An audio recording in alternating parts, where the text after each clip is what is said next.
Salam alaikum, chers frères et sœurs, louange à Allah et paix et bénédiction soit sur son prophète, ainsi que sur sa famille et ses compagnons. Nous avons parlé la dernière fois de Isra et al-Mi'raj. Rappelons que Isra, c'est le voyage nocturne de la Mecque à Jérusalem, et le Mi'raj de Jérusalem vers les sept cieux, une ascension céleste qui a eu lieu dans la même nuit de l'année 13 de la prophétie, soit un an avant l'Hégire.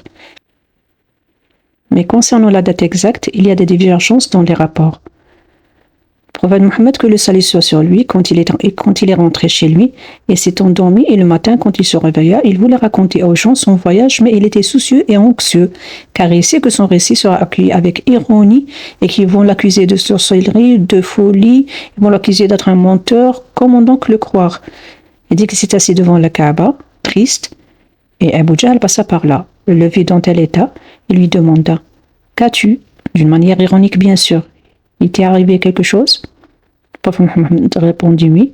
Abu Jahl demanda qu'est-ce que c'est. Le prophète Mohammed répondit que j'ai voyagé la nuit passée de la Mecque à Jérusalem. Abu Jahl répondit: alors, hier tu étais à Jérusalem et aujourd'hui tu es parmi nous? Le prophète Mohammed dit oui. Abu Jahl a fait semblant de croire et lui demanda: et si je réunis ma tribu, es-tu capable de leur raconter ce que tu m'as raconté? Le prophète Mohammed dit oui. Abu Jahl appela les sous-tribus de Quraysh et tous ceux qui étaient présents là-bas.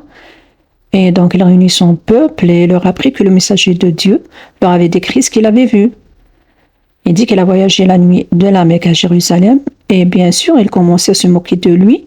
Les gens qui ont écouté ça, les mécréants bien sûr, d'un qui applaudissait ironiquement, d'un qui se tient la tête avec étonnement, d'une façon à exprimer son étonnement de ce mensonge, bien sûr. Et un des notables associateurs lui a demandé: moi je suis la personne qui connaît le mieux Baytul Maqdis. Est-ce que tu peux me la décrire? Comment elle a été construite? Combien de portes elle a? Combien de fenêtres? À quoi elle ressemble? À quelle distance elle est de la montagne? Si Mohammed est véridique, je vous le dirai, et s'il est menteur, je vous le dirai aussi.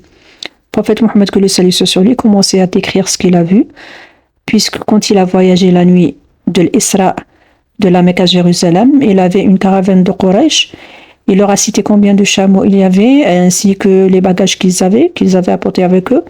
Ensuite, les gens de Quraysh lui ont demandé les détails qu'il ne put leur décrire.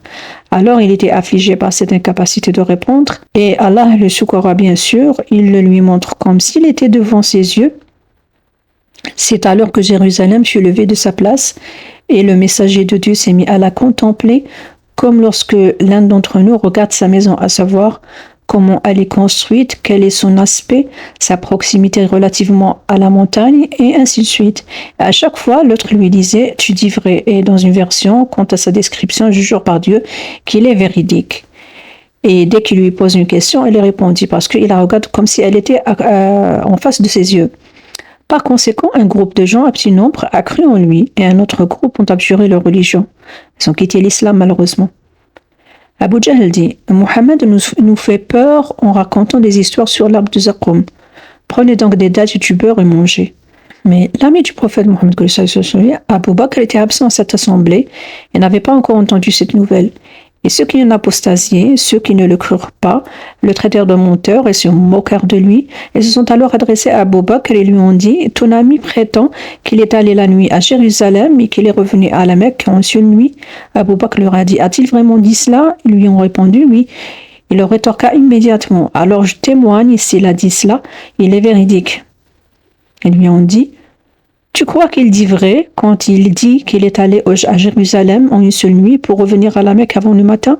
Il leur a dit oui, je le crois. Et je le crois pour des choses encore plus étonnantes que cela. Je le crois à sujet des nouvelles qui descendent du ciel, c'est-à-dire la révélation. Et c'est ainsi, selon Aïcha, la femme du prophète, qu'il fut surnommé As-Siddiq, Abu Bakr As-Siddiq, c'est-à-dire le véridique. Nous sommes toujours dans l'année 13 de la prophétie, donc toujours avant l'Hégire. Et donc, tous ces événements se sont déroulés avant l'Hégire. Le pacte de Aqaba, le voyage nocturne et l'ascension, tout cela, c'est avant l'Hégire. Et pour rappel, la rencontre du prophète Mohammed, que le salut soit sur lui, avec le groupe d'hommes venus de la tribu de Khazraj, qui habite Médine, en nombre de 6, était toujours à l'an 12 de la prophétie, à la saison des pèlerinages, et c'était le premier pacte de Aqaba. Ensuite, 12 hommes, une délégation composée de 12 hommes des deux tribus Aws al-Khazraj, se sont rendus à la Mecque pour prêter allégeance au prophète Mohammed, que le salut soit sur lui. Donc, c'était le pacte de l'Aqaba premier.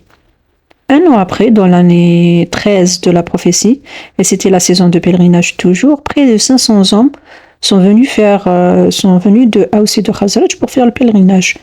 Musulmans et mécréants confondus, car même les mécréants faisaient le pèlerinage, mais à leur façon. Ils sifflaient et applaudissaient en faisant la tournée. Parmi ce groupe de pèlerins, les musulmans d'entre eux, au nombre de 70, se sont donné rendez-vous avec le prophète Mohammed sur lui au jour de Tashriq, au milieu du jour de Tashriq. Et Tashriq, c'est les 3 jours qui suivent le jour du sacrifice du mouton, soit le 11, le 12, le 13 du mois de Dhul Hijjah. Ils se sont donné rendez-vous en cachette, je crois le 12 de Dhul Hijjah. Mais avant ce rendez-vous secret, le prophète Mohammed a rencontré 2 hommes de Khazraj, donc de Médine, qui sont Ka'b ibn Malik et Al-Bara ibn Ma'rur. Ka'b ibn Malik était un poète et parmi les premiers convertis. Il devint compagnon de Mohammed, que le salut soit sur lui, et puisqu'il était l'un des 70 hommes à avoir prêté allégeance au prophète Mohammed, que le salut soit sur lui, le temps de deuxième prestation de serment de l'Aqaba. Par contre, Al-Bara ibn Ma'rur, il était musulman. Bon, ils sont 2 musulmans. Les 2, ils sont musulmans. Al-Bara ibn Ma'rur, musulman bien sûr, mais il n'était pas parmi les premiers 6 qui ont prêté allégeance à l'Aqaba. La première fois, il était du pacte de l'Aqaba bis, le deuxième. Et il s'appelle Al-Bara ibn Ma'rur al-Ansari al-Khazraji. Il est l'un des dirigeants de sa tribu. C'est l'une des personnes qui ont prêté le deuxième serment de l'Aqaba. Elle était le premier à prêter allégeance et le premier à faire face à l'Qibla lors de la prière. Et en plus, il est le premier à léguer le tiers de sa richesse. Il raconta comment cela s'est passé avant leur arrivée à la Mecque, concernant la direction de la direction de la Qibla, la direction de la prière. Alors soit c'est lui qui raconte, ou c'est Ka'b, le poète, son compagnon qui raconte. Il dit, quand l'heure de la prière arrivait, nous l'accomplissions, il y avait parmi nous Al-Bara ibn Ma'rur, le plus âgé de nous. Donc, Al-Bara ibn Ma'rur était le plus âgé du groupe et notre maître. Et quand nous quittâmes Médine en direction de la Mecque, Al-Bara ibn Ma'rur leur dit, Al-Bara s'adresse à sa tribu qui sont convertis. J'ai une opinion, je ne sais pas si vous allez être d'accord avec moi ou non. Je pense que je ne devrais pas tourner le dos à cette structure, c'est-à-dire de ne pas prier le dos tourné vers la Kaaba. Car les musulmans priaient d'abord en direction de Jérusalem, c'était au début, avant le changement. Et ce Bara ibn Ma'rur a décidé de prier en direction de la Kaaba jusqu'à leur arrivée à la Mecque. Son peuple lui répondit qu'ils ont appris que le prophète Mohammed priait en direction de Shem, c'est-à-dire en direction de Jérusalem. Ils disent, nous ne voulons pas le contredire. Et il reprend, Al-Bara ibn Ma'rur, quant à moi, je maintiens ma direction, qui est la direction vers la Kaaba. Sa Qibla était vers la Kaaba. Quand ils arrivèrent à la Mecque, Al-Bara ibn Ma'rur demanda à Ka'b ibn Malik. Il lui dit, ô fils de mon frère, allons trouver le messager de Dieu, que Dieu le bénisse et lui accorde la paix, afin de l'interroger sur ce que j'ai fait pendant ce voyage concernant la direction de la Kaaba, le changement de la direction. Et tout cela avant même le rendez-vous officiel avec le prophète, car il m'est venu à l'esprit, il reprend, il dit, il m'est venu à l'esprit quelque chose à ce sujet, à cause de ce que j'ai vu de votre désaccord avec moi à ce sujet. Il dit, nous sommes donc sortis pour nous enquérir du messager d'Allah, paix et bénédiction d'Allah sur lui, et nous ne le connaissons pas, puisque nous l'avons jamais vu. Ils demandèrent à un homme de Quraysh s'il le connaissait. Il répondit, dites-moi comment il est. Ils répondirent qu'ils ne le connaissaient pas. L'homme leur demandèrent s'il connaît son oncle Al-Abbas. Ka'b ibn Malik répondit que oui, car Al-Abbas, l'oncle du prophète, faisait le commerce à Médine. L'homme les dirigèrent vers la mosquée. Ils leur dirent s'ils rencontrent Al-Abbas, ils trouveront le prophète Mohammed avec lui. Ka'b ibn Malik dit, nous sommes donc entrés dans la mosquée, puis nous nous sommes assis à côté de lui et nous le saluâmes.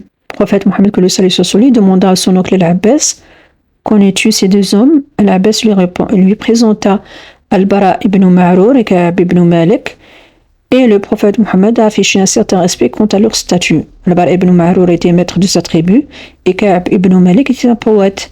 Il dit, Al-Bara ibn Ma'rur a dit, ô prophète d'Allah, j'ai entrepris ce voyage et Allah le Tout-Puissant, le Majestueux, m'a guidé vers l'islam. Alors j'ai vu que je ne devais pas tourner mon dos à cette structure, alors j'ai prié vers elle et mes compagnons n'étaient pas d'accord avec moi à ce sujet, jusqu'à ce que cela me vienne à l'esprit. Alors qu'en penses-tu au messager d'Allah?